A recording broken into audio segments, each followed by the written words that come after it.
بسم اللہ الرحمن الرحیم۔ ناظرین السلام علیکم، آپ دیکھ رہے ہیں صابر شاکر کو یوٹیوب چینل پہ۔ آج ہے جناب 4 جولائی سال 2020 اور دن ہے آج ہفتے کا۔ آج ہم آپ سے گفتگو وہیں سے شروع کریں گے جناب جہاں سے ہم نے پچھلی ویڈیو پہ ختم کی تھی، اور اس میں مزید کچھ خبریں بھی شیئر کریں گے۔ ایک رپورٹ آئی ہے عزیر بلوچ کی GIT رپورٹ، اس میں داخلی کرداروں کا ذکر تو ہے ہی ہے، لیکن ایک بیرونی کردار کا بھی ذکر ہے، وہ بھی آپ سے شیئر کریں گے۔ کس طریقے سے پاکستان، بڑے افسوس کے ساتھ کہنا پڑتا ہے کہ پاکستان چاروں طرف سے ہمیشہ ہی اپنے دشمنوں میں گھرا ہوا ہے، اور اس کے باوجود اللہ کا شکر ہے کہ پاکستان سروائیو بھی کر رہا ہے، پاکستان ان سے لڑ بھی رہا ہے، اور پاکستان ان کو برداشت بھی کر رہا ہے، اور پاکستان ان کو ہیلپ آؤٹ بھی کرتا ہے، اور یہ ساری چیزیں آپ کے ساتھ شیئر کریں گے۔ اور دوسرا یہ کہ جناب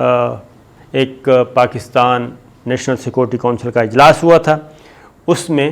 اس اجلاس کی نوبت کیوں آئی وہ آپ کو بتائیں گے، اور خاص طور پہ اور پھر یہ کہ جناب انڈیا جو ہے وہ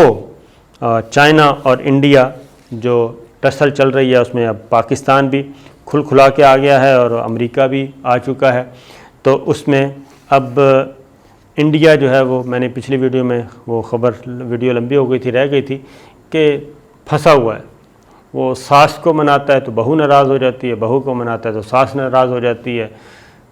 تو وہ ایک عجیب و غریب قسم کی چیز بنا ہوا ہے اور سمجھ نہیں آ رہی ان کو، وہ آپ کو بتاتے ہیں، بلکہ خبر شروع ہی وہیں سے کرتے ہیں۔ ہوا یہ کہ رشیا کو منانے کی کوشش کی جا رہی ہے اور رشیا سے ہیلپ لینے کی کوشش کی جا رہی ہے۔ امریکہ،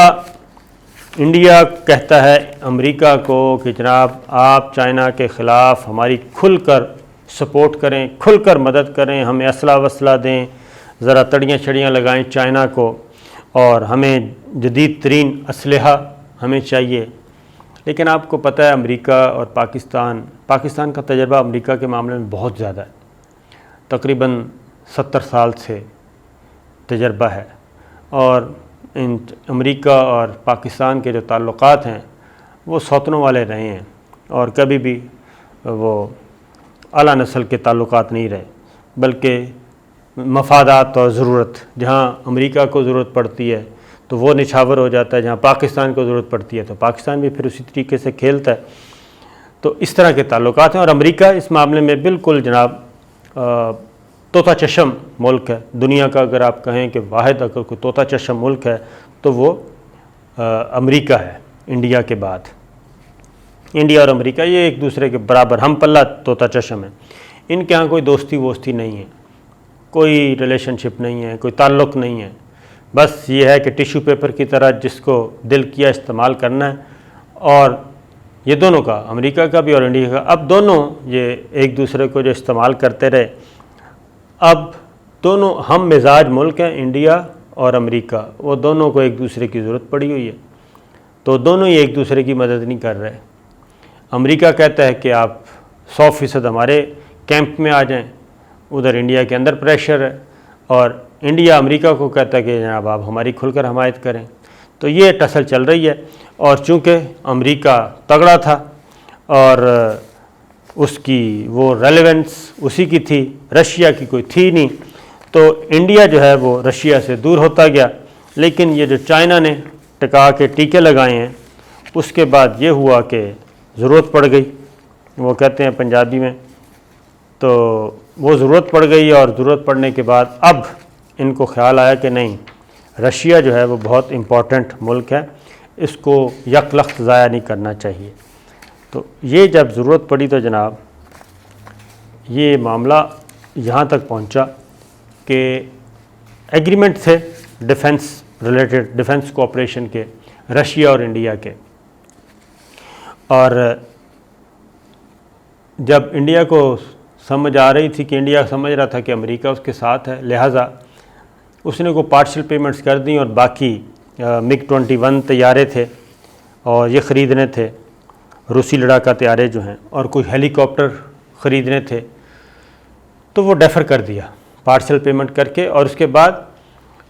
S-400 میزائل ڈیفنس سسٹم میں نے آپ کو بتا چکا ہوں، وہ خریدنے تھے، اس کی بھی پارشل پیمنٹ کی اور باقی نہیں کی۔ کیوں؟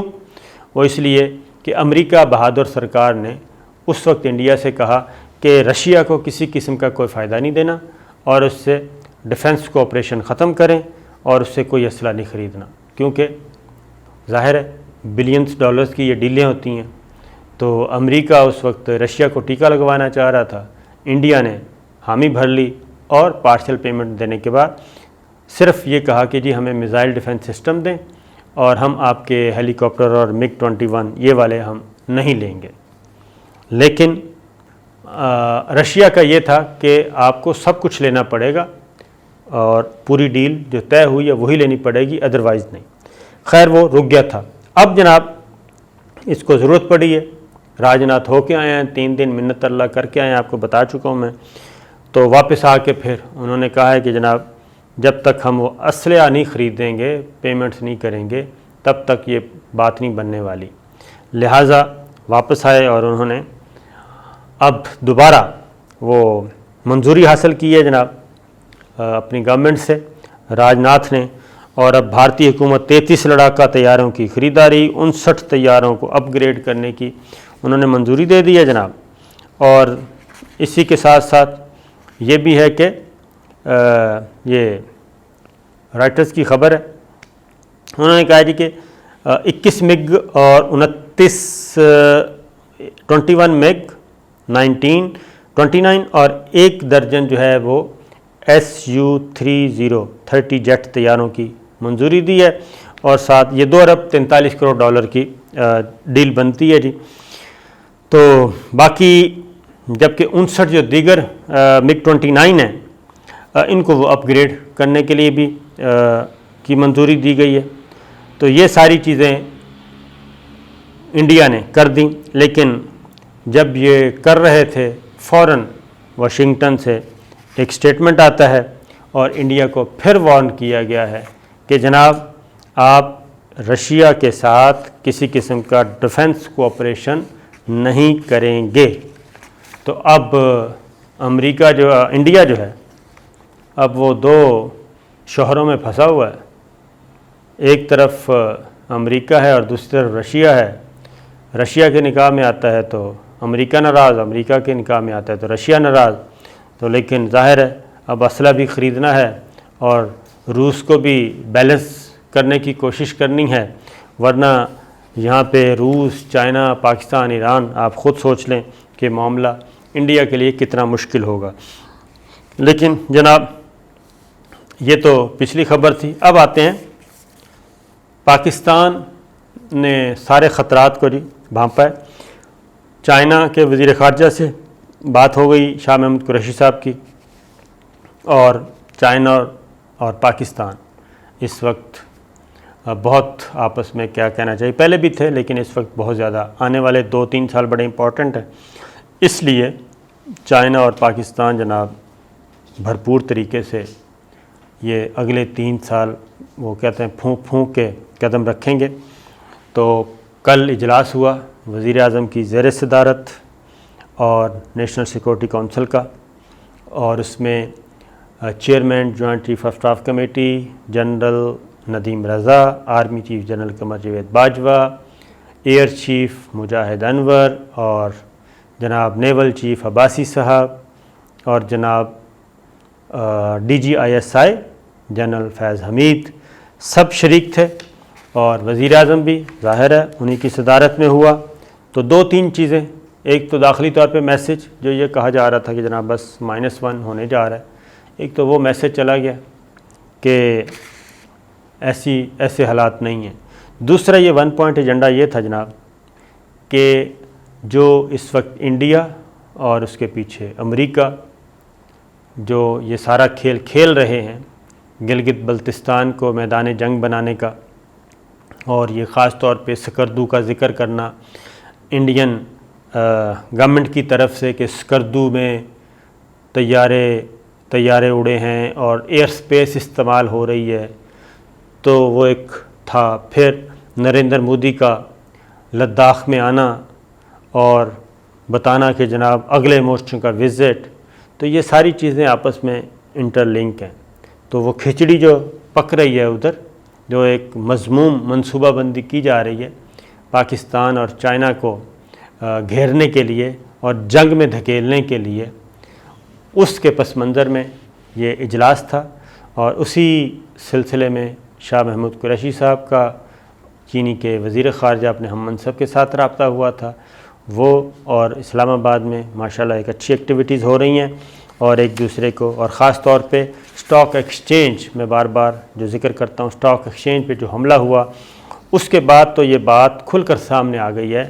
کہ بہت سارے کریکٹر ہیں جو یہ کام کر رہے ہیں، اور ایک جال بنا جا رہا ہے، اور اس جال کو ہم نے اس کو بننے بھی نہیں دینا، اور اس جال کو ہم نے الٹا دشمن پہ ڈالنا ہے۔ یہ ساری پلاننگ جناب شروع ہو چکی ہے، اور پاکستان اور چائنا اب کھل کے آنے والے دنوں میں مزید کھلیں گے، اور اب ڈھکی چھپی بات نہیں رہے گی، اور چونکہ ہر ملک جو ہے وہ اپنے مفادات کا تحفظ کرنے میں خود مختار ہے، اور پاکستان اور چائنا بھی اس میں ہیں، اور چائنا اور پاکستان مستقبل میں آپ کو پتہ ہے کہ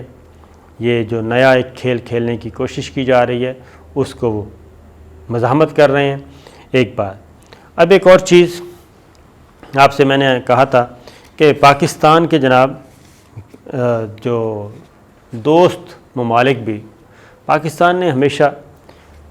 ایران کے خلاف کبھی نہیں گیا جی، پاکستان جو حقیقت ہے۔ اور میں یہ بتا دوں کہ جب ایران عراق وار ہو رہی تھی، اس وقت پاکستان کو کہا گیا تھا کہ آپ ایران پہ کو ذرا ٹف ٹائم دیں، لیکن پاکستان نے اس وقت بھی انکار کیا تھا۔ پوری ایران عراق وار میں پاکستان غیر جانبدار رہا تھا، اور ایران کو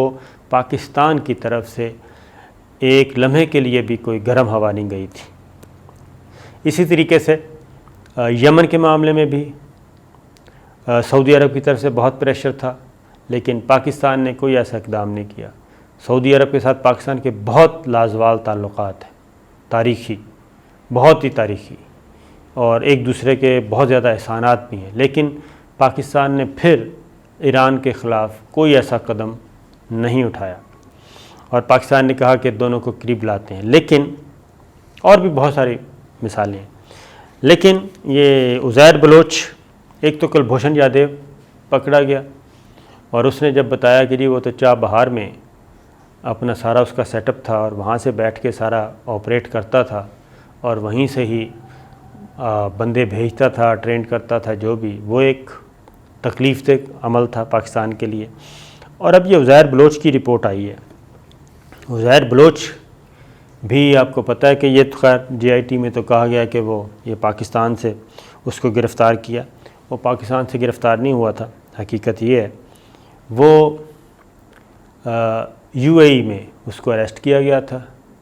اور ایک دوسرے ملک کی طرف جا رہا تھا بائی روڈ،